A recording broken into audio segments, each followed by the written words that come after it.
তো আমি যেটা বুঝাইতে চাইতেছি, অল্প সময় ধ্যান দিয়া শুনতে হবে। কিন্তু যুবক, হতে পারে তোমার দিলে আজকে এই বৃষ্টি ভিজা সামিয়ানার নিচে তোমার বুঝে আসতে পারে। আমরা দোয়া করতেছি দুনিয়ার থেকে উঠায় নিলে আল্লাহ ভালো হয়।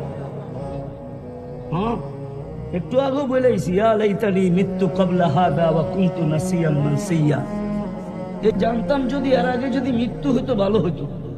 বলেন, আপনার বিবেককে প্রশ্ন করেন। যেই রসুলের উম্মত হওয়ার কারণে আপনি আল্লাহর কুদরতি হাতে বাছাই হইলেন, শ্রেষ্ঠত্বের মুকুট পাইলেন। কুনতুম খায়রা উম্মাহ, আল্লাহর পক্ষে আপনি নির্বাচিত হলেন, আল্লাহর পক্ষে আপনি নির্বাচিত। আমি বুঝাইতে পারতেছি না। আল্লাহ আপনাকে আমাকে নিজের জন্য নির্বাচিত করছে, নিজের জন্য না। এই উম্মতকে নিজের জন্য নির্বাচিত করেন না, আল্লাহ নিজের জন্য নির্বাচিত করছেন। কোরআন বলে শুহাদা আলান নাস, কিয়ামতের দিন আমি বিচার কার্য চালাবো, কিন্তু আমার পক্ষে সাক্ষী কে দিবে? আমি যে ১৬ লক্ষ উম্মতের হিসাব করব, সমগ্র সৃষ্টির হিসাব করব, আমার পক্ষে সাক্ষী কে দিবে? তো আল্লাহ বলে, উম্মতে মুহাম্মদী তোমাদেরকে আমি সাক্ষী হিসাবে নির্বাচিত করলাম। বুখারীর নূহ আলাইহিস ইসলামের কিসসা এটাই প্রমাণ করে। নূহ আলাইহিস ইসলামকে যখন জাতিকে জিজ্ঞাসা করবে, নূহ আসছিল ৯৫০ বছর তোমাদের ভিতরে মেহনত করছে, তোমরা আমার নবীকে মানো নাই, তো মানো নাই কেন?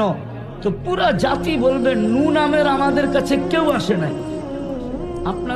আপনার ফেরেশতারা বুকাস মিথ্যা কথা লেখছে, আমরা নূহ চিনি না। আল্লাহ নূহ আলাইহিস ইসলামকে ডাইকা বলবে, নূহ তোমার জাতি বলে তোমাকে চিনে না, প্রমাণ? তো নূহ আলাইহিস ইসলাম আমাদের কাছে আসবে, আয়েশা বলবে, উম্মতে মুহাম্মদী আমার প্রমাণ, সাক্ষী উম্মতে মুহাম্মদী, আমরা সাক্ষী দিব ওই দিন। এরকম প্রত্যেক উম্মত আল্লাহ আমাদেরকে নির্বাচিত করছেন আমাদের জন্য না, নিজের জন্য নির্বাচিত করছেন, নিজের জন্য। যেই রসুলে আমি ১০০ না ১০০০ গণাইতে পারবো, কিন্তু আমার কাছে সময় নাই, আমাকে সময় দিতে হবে। আমি ১০০০ গণাইতে পারবো যে আপনি উম্মতে মুহাম্মদী হওয়ার কারণে কি বেনিফিট পাইলেন। নাইলে যুবক, যৌবন আল্লাহ, জীবন আল্লাহ দিছে, সুরক্ষিত ২৪ ঘন্টা আল্লাহ করে, আর আল্লাহ ডাকবে আর আপনি বুড়া আঙ্গুল দেখাবেন, দোকানে বসে থাকবেন, অফিসওয়ালা অফিস নিয়ে ব্যস্ত, আদালতওয়ালা আদালত নিয়ে ব্যস্ত, খেতওয়ালা খেত নিয়ে ব্যস্ত, খামারওয়ালা খামার নিয়ে ব্যস্ত, মেইলওয়ালা মেইল নিয়ে ব্যস্ত, ফ্যাক্টরিওয়ালা ফ্যাক্টরি নিয়ে ব্যস্ত, দোকানওয়ালা দোকান নিয়ে ব্যস্ত, হাটওয়ালা হাট নিয়ে ব্যস্ত, বাজারওয়ালা বাজার নিয়ে ব্যস্ত, রোডওয়ালা রোড নিয়ে ব্যস্ত, ঘাটওয়ালা ঘাট নিয়ে ব্যস্ত, আর যুবক সারা দিন তাফালিং নিয়ে ব্যস্ত। আর আল্লাহ ডাকবে, আপনি আসবেন না? ২৪ ঘন্টা কারটা বুক করি? অক্সিজেন কে দেয়? সুস্থ কে রাখে? সবকিছু কার? ওই আল্লাহ ডাকবে, আপনি আসবেন না? আপনি ভাবতেছেন আল্লাহ ওসির থেকে দুর্বল, ঠিক না? আপনি ভাবতেছেন আল্লাহ এসপির থেকে দুর্বল, ঠিক না? আপনি ভাবতেছেন আল্লাহ ডিসির থেকে দুর্বল, ঠিক না? আপনি ভাবতেছেন আল্লাহ মন্ত্রীর থেকে দুর্বল, ঠিক না? আপনি ভাবতেছেন, এই জন্যই তো আল্লাহ দৃষ্টি আকর্ষণ করছে। মাঝে মাঝে আকাশ দেখিস আর উচ্চতা দেখিস, তারাউনাহু বিগাইরি আমাত। ওদের বিজ্ঞান আজ পর্যন্ত খুঁটি খুঁজা পায় নাই, কোনোদিন পাবে না। যদি খুঁটি ছাড়া দাঁড় করাইতে পারি তো তোরেও কানে ধরে ঘুরাইতে পারি, না পারে না? হ্যাঁ না, শুধু মুখে মুখে বলি, তাহলে আল্লাহ ডাকলে আসে না কেন? অথচ কয়টা পদের মালিক বলেন না? কয়টা? জানাইছে শুধু ৯৯টা, শুধু ৯৯ না তো, অগণিত পদের মালিক। বুঝার জন্য যেন বুঝে আসে, এই জন্য মোটা মোটা ৯৯টা আমাদেরকে জানাইছেন। নাহলে আল্লাহর গুণ ৯৯টা না, পদ ৯৯টা না। অগণিত পদের মালিক, ওই আল্লাহ ডাকবে আর আপনি আসবেন না? এইবার নিজেকে নিজে প্রশ্ন করেন, যদি স্বীকার করেন সারাদিন আল্লাহটা ভোগ করি, তা আপনার মতো নিমক হারাম কে আছে বলেন? আপনি আপনাকে প্রশ্ন করেন। হ্যাঁ, আপনাকে প্রশ্ন করেন যে আপনার চেয়ে বড় নিমক হারাম কে আছে? ও যুবক, একটু ভাবো না, তোমার চেয়ে বড় নিমক হারাম কে? রাগ হয়েও না, প্রশ্ন করো তুমি তোমাকে, তোমার চেয়ে বড় অকৃতজ্ঞ কে? আমাকে দ্বিতীয়টা দেখাও যে তোমার চেয়ে বড় অকৃতজ্ঞ কেউ আছে। সামান্য একটু দুনিয়ার সম্পর্কের ভিতরে ফাটল ধরলে হাতকড়ি পর্যন্ত পড়তে হয়, জেল জরিমানাও হয়, ঠিক না? না হয় না? হ্যাঁ, সম্পর্কের ফাটলের কারণেই তো 24 ঘন্টা আল্লাহটা ভোগ করি, কিন্তু আল্লাহ ডাকলে তারপরেও আসে না। মুহাম্মদুর রাসূলুল্লাহর কারণে সবকিছু পাইলাম, সব মিলল, আদর্শ তো বাদই দিলাম, পুরা সপ্তাহ বাদ দিলাম। আল্লাহর রসুল তো নির্দিষ্ট করে বলছে, শুক্রবারে আমার উপরে দুরূদ বেশি বেশি পড়ো। আমাকে একজন বলুক যে আমি 1000 বার প্রতি শুক্রবারে পড়ি, একজন হাত উঠায় বলো 1000 দুরূদ পড়ে না। সবাই ভাবতেছে যে আমারে দেখেই আল্লাহ কইলা যাইব, এটা উম্মত উম্মত উম্মত। কয়েকজন টুপি দাড়ি জুব্বা পাগড়িওয়ালা হুজুর দেখে আপনারা ভাবতেছেন যে হুজুর করে দেখা আল্লাহ কইলা যাবে। 200 কোটির ভিতরে কয় % হুজুর? হুজুরও ভাবে আমাগরে দেখা আল্লাহ কইলা যাবে, তাবলিগাররা ভাবে আমাগো গাট্টি দেখে আল্লাহ কইলা যাবে, জিকির আলারও ভাবে আমগো জিকিরের ভাব দেখে আল্লাহ কইলা যাবে। রাগ হয়েন না, পায়ের হাত রাখি, এটা উম্মত। এটা কি? এটা কি? এটা কি? কোন উম্মত? উম্মতে মুহাম্মাদি, মুহাম্মদুর রাসূলুল্লাহর উম্মত, যার কারণে জগৎ চেহারা দেখছে, নাইলে জগৎ চেহারা দেখার ছিল না। জগৎ তো চেহারা দেখছে বন্ধুর কারণে। ওমা আরসালনাকা ইল্লা রাহমাতাল লিল আলামিন। ভালো মতে এটার তফসির কিতাবে পড়া দেখেন, খালি 1-2 জায়গার তর্জমা দেখলে বুঝে আসবে না, অনেক পড়তে হবে। সারা রাত্র খালি ফেসবুকে লেখলে হবে না, কিতাব পড়তে হবে অনেক, তারপরে বুঝে আসবে ওমা আরসালনাকা ইল্লা রাহমাতাল লিল আলামিন, যার কারণে সমস্ত জগৎ চেহারা দেখছে, নিজের অস্তিত্ব দেখছে। আমরাও তার কারণে অস্তিত্ব দেখছি।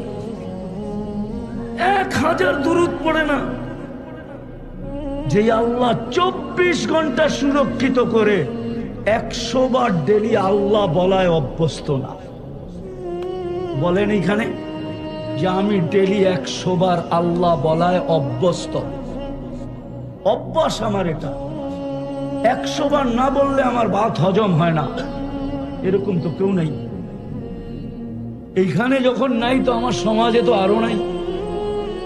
যুবক যখন 10 বার বলে না তো যুবতীও বলে না, পুরুষ যখন 100 বার বলে না তো মা বোনও বলে না। তাহলে বলেন, আপনি সুখে থাকতে চান তো কি করে থাকতে চান? গায়ের জোরে? কি গায়ের জোর দিয়া? গায়ের জোর তো দেখতেই আছেন। দুনিয়া তো আজকে 200 বছর ধরে দেখতেছে, 800 বছরের কাছাকাছি দেখতেছে। নির্যাতিত নির্যাতিত নির্যাতিত নির্যাতিত নির্যাতিত নির্যাতিত, ঠিক না? হ্যাঁ, তাহলে আমার কথা শেষ, ফিনিশিং এ চলে আসছি। আমি কথা উঠাইছিলাম এটা, যাকে আল্লাহ সদিচ্ছায় মুসলমানের ঘরে অস্তিত্ব দিছে, ভালো মতে মনে গাইথা নাও, আর উম্মতে মুহাম্মদী হিসাবে নির্বাচিত করছে। সংখ্যা দিয়া কোনোদিন জিতব না। উন্নতি করতে করতে যদি আকাশও ছুঁয়া ফেলি, তারপরেও আমরা নির্যাতিত হওয়ার থেকে বাহির হতে পারবো না যতক্ষণ পর্যন্ত উম্মত আল্লাহ রসুলের আদর্শে, আল্লাহর হুকুম, নবীর আদর্শের উপরে যতক্ষণ পর্যন্ত উম্মত না আসবে, নবীর আদর্শ যতক্ষণ পর্যন্ত না মানবে। আল্লাহটা বাদ দিলাম, আল্লাহটা আল্লাহ বাদ দিয়া দিছেন, কেননা আল্লাহটার প্রশ্ন উঠছে যে আপনাকে তো চোখে দেখা যায় না, লা তারা কাল ওয়ুন। যদিও আল্লাহ বলছিল আতিউল্লাহ, কিন্তু এখানে প্রশ্ন আসে আপনাকে তো চোখে দেখা যায় না, আপনার কথা তো কানে শোনা যায় না, আপনাকে তো ধ্যান ধারণায় আনা যায় না, আপনাকে তো বর্ণনা দিয়া শেষ করা যায় না। কোত্থেকে আপনাকে বর্ণনা দিব? আপনাকে তো বর্ণনা দিয়ে শেষ করা যায় না। আপনার কোনো পদেরই তো শুরু নাই, শেষ নাই, একটাও যদি নেই। এটা শুরু কোথায় দুনিয়া জানে না, এটা শেষ কোথায় এটাও দুনিয়া জানে না। যা শুরুও নাই শেষও নাই, এরকম 99 পদের মালিক আপনাকে মানবো তো মানবো কি কইরা? তা আল্লাহ বলছে আতিউর রাসূল, মাইনা নিলাম। আমার বন্ধুকে মাইনা দেখায় দেয়, বন্ধুকে মাইনা দেখায় দেয়। আমার যুক্তি আছে, আমি যুক্তি দিয়ে বলতেছি। আমি যদি আল্লাহকে জিজ্ঞাসা করি, আল্লাহ আমাদের পরে তো কোনো উম্মত নাই, আমাদের নবীজির পরে কোনো নবী নাই, আমাদের পরে কিয়ামত হবে, কিন্তু কোরআন তো বলে লিল্লাহি জুনুদুস সামাওয়াতি ওয়াল আরদ, জমিন আসমানের প্রত্যেকটা জিনিস আল্লাহ সৈনিকের অন্তর্ভুক্ত। ভুল? আল্লাহকে যদি বলি আপনি সৈনিক কাজে লাগান না কেন? আমরা তো দেখি কখনো আবাবিলকে কাজে লাগায়া দিছেন, কখনো মশাকে কাজে লাগায়া দিছেন, কোরআন বলে ফেরেশতা নামায়া দিছেন। আমি আকাশেরটা বাদই দিলাম, জমিনেরটা কাজে লাগান, কিন্তু আমরা তো কোথাও কাজে লাগাইতে দেখতেছি না। যদি কাজেই লাগাইতেন তাহলে ফিলিস্তিনের মতো জমিনে আজকে আগস্টের কয় তারিখ? 7 বাদ দিয়া দেন, কত থাকে? 24 বাদ দিলে 17, 1 বছর 17 দিন হইতেছে ফিলিস্তিনের যুদ্ধ। অথচ আপনারা ফিলিস্তিন মিডিয়ায় চিনেন, আমার মতো পায়ে হেঁটে ফিলিস্তিনের জমিন দেখেন নাই। আমি অহংকার করতেছি না, আপনি মিডিয়ায় দেখি এরকম চিল্লান, পায়ে দেখলে কি করতেন আপনি? চোখে দেখলে কি করতেন আপনি? আমি তো চোখে দেখছি, পায়ে হাঁটছি। আমি তো 14 বছর আগে ফিলিস্তিন দেখে আসছি। আমি তো চিনি কোন জায়গায় ইব্রাহিম আলাইহিস সালাম ঘুমায় আছে, আমি তো চিনি কোন জায়গায় মুসা আলাইহিস সালাম ঘুমায় আছে। ওয়াদিয়ে মুসা কোনটাকে বলে? আমি তো চিনি ওয়াদিয়ে খলিল কোনটাকে বলে। আমি তো চিনি 70 জন নবী কোন জায়গায় ঘুমায় আছে। আমি তো ওই জায়গা চিনি যেখানে 1.25 লক্ষ নবীদের সম্মিলন হয়েছিল। না হয় না বাইতুল মুকাদ্দাসে 1.25 লক্ষ নবীদের সম্মিলন? কোরআন তো বলে আদাল্লাযী বারাকনা ফি বারাকনা হাওলা। কোরআন তো বলে সূরা বনি ইসরাঈল উঠে দেখেন, সুবহানাল্লাযী আসরা বিআবদিহি লাইলাম মিনাল মাসজিদিল হারাম ইলাল মাসজিদিল আকসাল্লাযী বারাকনা হাওলাহু। যার প্রত্যেকটা বালুর কোনায় বরকত, ওইখানে আবাবিল পাঠায় না কেন? অথচ ওই জমিনেই তো সবচেয়ে বেশি আবাবিল হয়। দুনিয়ার সবচেয়ে বেশি আবাবিল ফিলিস্তিনে। বলো হুজুররা আমারে, কিতাব গাইটা কোনখানে সবচেয়ে বেশি আবাবিল? সবচেয়ে বেশি আবাবিল তো ফিলিস্তিনে, শামে, কিন্তু পাঠায় না কেন? মশা তো ওইখানেও আছে। কাহিনী মনে উঠলো, হাস্যকর আর কি, বলে ফেলবো। সত্য। তো ওইখানের এক তাবলিগালা ছিল, আমার খুব পরিচিত, এখনো বেঁচে আছে। তো একদিন জমাতের থেকে আসছে মতোর বাড়িতে যখন বিছনা খুলছে, তো বিছনার ভিতরে একটা লেখা পাইছে ওর বউ। ওটার ভিতরে লেখা ছিল আইয়ুহান নামুস, ও মশা, আমি আল্লাহর রাস্তায় বাহির হইছি, তুই আমাকে কষ্ট দিস না। ওয়া বালিশে লাগায়া ঘুমায় গেছে। তখন বাড়িতে যখন ঝাড়ছে, বউ বাহির করছে, তো আরবিতে লেখা, বউ আরবি। তো বউ স্বামীরে কইতেছে, আনতু মাহলাত তাবলিগ কুল্লুকুম মাজানিন, তোমরা তাবলিগালা সব পাগল, মশার কাছে আবার মানুষে চিঠি লেখে কিনা, ঠিক না? তো মশা তো ওই দেশও আছে, ঠিক না? আল্লাহ কেন হুকুম দেয় না? কিন্তু আল্লাহ তো আমাকে জবাব দেয়, আমি হুকুম দেই তো দেই কি কইরা?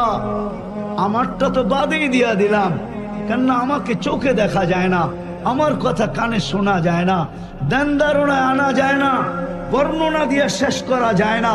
কেননা আমি শুধু আল্লাহ না, আমি আল্লাহর সাথে সাথে রহমান, রহিম, মালিক, কুদ্দুস, সালাম, মুমিন, মুহাইমিন, আজিজুল জব্বারুল মুতাকাব্বিরুল খালিকুল বারিকুল মুসাব্বিরুল গফফারুল কহ্হারুল ওয়াহ্হাবুর রাজ্জাকুল ফাত্তাহুল আলিমুল কাবিদুল বাসিতুল খাফিদুর রাফিউল মুইজ্জুল মুদিল্লুস সামিউল বাসিরুল হাকামুল আদলুল লতীফুল খবীরুল হালিমুল আযীমুল গফুরুশ শাকুরুল আলিয়ুল কবীরুল হাফিজুল মুকিতুল হাসিবুল জলিলুল করিমুর রকিবুল মুজিবুল ওয়াসি আল হাকিমুল ওয়াদুদুল মজিদুল বাঈতুশ শহীদুল হকুল ওয়াকিলুল কবিয়ুল মাতিনুল ওয়ালিয়ুল হামিদুল মুসি আল মুবদি আল মুঈদ আল মুহয়ি আল মুমিত আল হাইয়্যু আল কাইয়্যুম আল ওয়াজিদ আল মাজিদ আল ওয়াহিদ আল আহাদ আল সামাদ আল কাদির আল মুক্তাদির আল মুকদ্দম আল মুআক্খার আল আউয়াল ওয়াল আখির আল যাহির ওয়াল বাতিন আল ওয়ালি আল মুতাওয়ালি আল বাররু আত তাওয়াব আল মুনতাকিম আল আফু আর রাউফ মালিক আল মুলক যাল জালালি ওয়াল ইকরাম আল মুকসিত ওয়াল জামি ওয়াল গনি ওয়াল মুগনি আল মানি আদ দার আল নাফি আল নূর আল হাদি আল বদি ওয়াল বাকি আল ওয়ারিস ওয়াল রশিদ আস সাবুর জাল্লে জালালু। আমি 99 পদের মালিক আল্লাহ। তো বলছে আমার বন্ধুকে মাইনা দেখায় দাও। আতিউর রাসূল, মান আতা আর রাসূল ফাকাদ আতা আল্লাহ ওয়া ইন তুতিউহু তাহতাদু। আর কেমনে বলবে আমার বন্ধুকে মাইনা দেখায় দাও? বিদায় আমি শেষ কথায় চলে আসছি, যাকে সদ ইচ্ছায় আল্লাহ মুসলমানের ঘরে অস্তিত্ব দিছেন নিজের নির্বাচনের মাধ্যমে, নিজে নির্বাচিত করা, বাছাই করা উম্মতে মুহাম্মদী বানাইছেন। উন্নতি করতে করতে আকাশ ছুঁইতে পারি। কথাগুলো যত বেশি মনোযোগ দিয়ে শুনব, তত বেশি কথাগুলো দিলে গাঁথবে। কেননা এটা কোরআনী মজলিস, আর কোরআনী মজলিস সম্বন্ধে আল্লাহর স্বয়ং নিজের পক্ষ থেকে ঘোষণা, ফাস্তামিউ। যখনই কোরআনী কথা শোনো বা কোরআন শোনো, যত বেশি মনোযোগ দিবে, দিলের কান লাগায়া শোনো, আনসিতু, বিলকুল চুপচাপ। ফলাফল কি দাঁড়াবে? লাআল্লাকুম তুরহামুন। তাইলেই কিন্তু কোরআনী কথার রং আমাদের ভিতরে ছড়াবে। এটা চিরাচরিত দুনিয়ার রীতি এবং নীতি। মানুষ সবচেয়ে ভালোটা পছন্দ করে, কোয়ালিটি দেখা তারপরে কিনে। যেই জিনিসই বাজারে কিনতে যাক না কেন, প্রথমে কোয়ালিটি দেখে, কোম্পানি দেখে, তারপরে নিজের জন্য পছন্দ করে। আমার কথায় কিন্তু সুর হবে না, আমি একটু সময় বুঝাইতে চেষ্টা করব। দেখি আল্লাহ আমাদের দিলের পর্দা খোলেন কিনা। এই জন্য খুব ধ্যান দিতে হবে। এটা মানুষের স্বভাব। মানুষ যা পায় তাই খায় না, যা মিলে তাই হাত পাইতা নেয় না। যদিও প্রবাদ বাক্য, এটা প্রবাদী, কিন্তু এটা হয়তো এক সময় ছিল, এখন আর নাই। মানুষ সবকিছু কিন্তু কোয়ালিটি দেখা গ্রহণ করে। বিদায় যেই আল্লাহ আমাদেরকে মানুষ হিসাবে অস্তিত্ব দিলেন,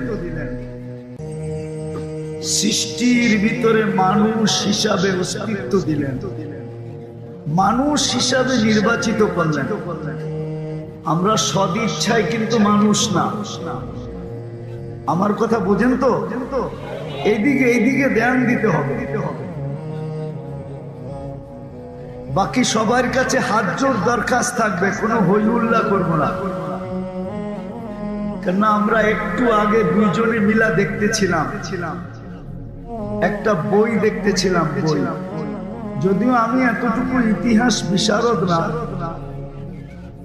কিন্তু আমরা যার জন্য আজকে আয়োজন, মৌলানা শফিউদ্দিন রহমতুল্লাহ আলাইহি পীরে কামেল, ওনার ঘরের একটা বই দেখতেছিলাম, যেটা এখন আর ছাপানো হয় না। ওটা 125 বছর আগে ওনার কিনা, 125 বছর আগে ওনার আঙ্গুলের ছাপ ওই কিতাবে আছে। কেন উনি এটাকে উল্টায় উল্টায় পড়ছেন বিদায়, এই কিতাব এখনো লেখা হয় না। বিদায় যদি মনোযোগ না দিলাম, তাহলে আয়োজনটা অন্যরকম হয়ে যাবে, এটা হইহুল্লার আয়োজন হয়ে যাবে। যার স্মরণে আমাদের এই আয়োজন, ওই স্মরণটা জায়গায় থাকবে না। এই জন্য সবার কাছে, যুবকদের কাছে বিশেষ করে বসার জায়গা পিছনে পর্যাপ্ত আছে, আমরা বসা পড়ি আর কোনো হইহুল্লা না করি, যাতে যার স্মরণে, এই যেই ব্যক্তিত্বের স্মরণে, সত্য এটাই, যারা চলে গেছে ওনাদেরকে আর কবর থেকে উঠায় আনা যাবে না। আর সত্য এটাও, আমরা ওনাদের মতো কোনোদিন হতে পারবো, ওনাদের মতো হওয়া আমাদের জন্য সম্ভব না। যদিও জমানাটা, সময়টা এখন টেকনোলজি, রকেটের জমানা, কিন্তু হইতে পারে। কিন্তু ওনারা যেখানে পৌঁছে গেছেন, আমি তো কসম খায় বলতে পারবো ওইখানে পৌঁছা সম্ভব না। মনে উঠলো, এই জন্য একটা কাহিনী বলতেছি, আমি কাহিনীতে অভ্যস্ত না।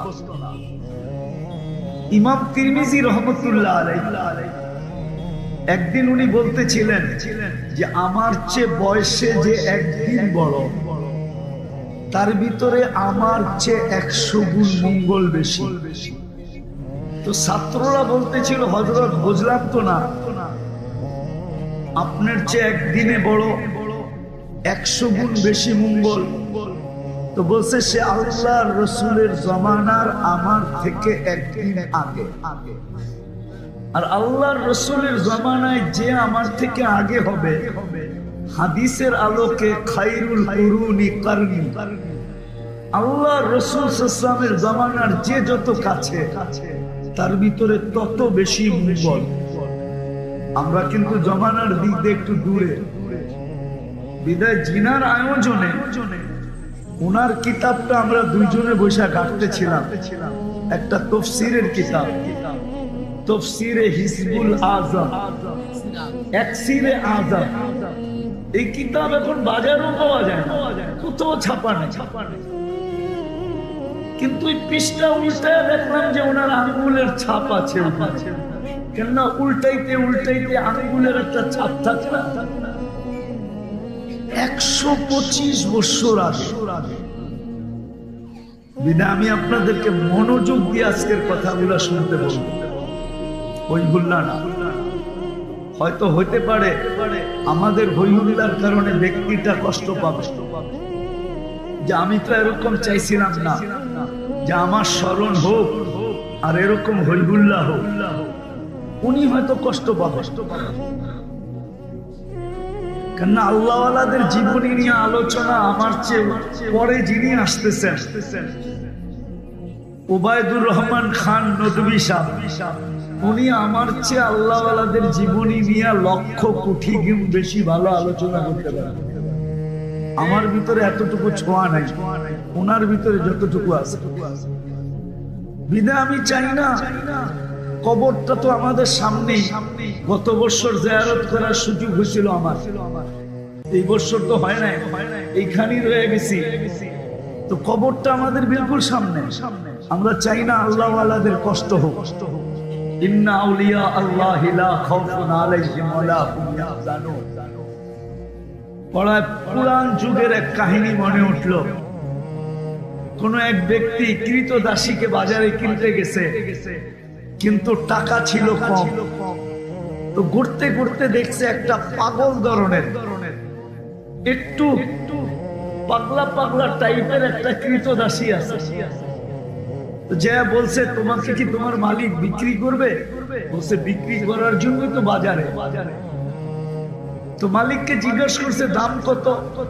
তো সস্তা দাম বলছেন। কিন্তু যখন কৃতদাসীকে জিজ্ঞেস করছে তো বলছে আমার কিছু শর্ত আছে, তুমি যদি আমাকে কিনতে চাও। তো বলছে সেটা কি শর্ত? বলে আমার শর্ত হলো সারা দিন আমার থেকে কাজ নিবে, কিন্তু রাত্রে আমি তোমার কাজ করতে পারবো না। তো মালিক বলছে ঠিক আছে। তো সারাদিন কাজ নিতেন, রাত্রে কোনো কাজ নিতেন না। তো মালিকের কৌতূহল জাগছে যে কিনার সময় ও কেন আমাকে বলল যে রাত্রে কোনো কাজ নিতে পারবো না, দেখি ও রাত্রে কি করে।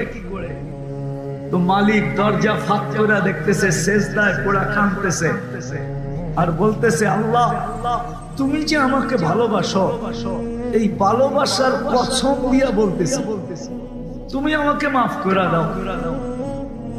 তো মালিক বলতেছে ওই পাগল, তোকে যে আল্লাহ ভালোবাসে এটা তুই বুঝলি কি করে? তুই এরকম বল যে আল্লাহ আমি যে আপনাকে ভালোবাসি, এটার কসম খায়া বলতেছি আপনি আমাকে মাফ করে দাও। তো সেজদার থেকে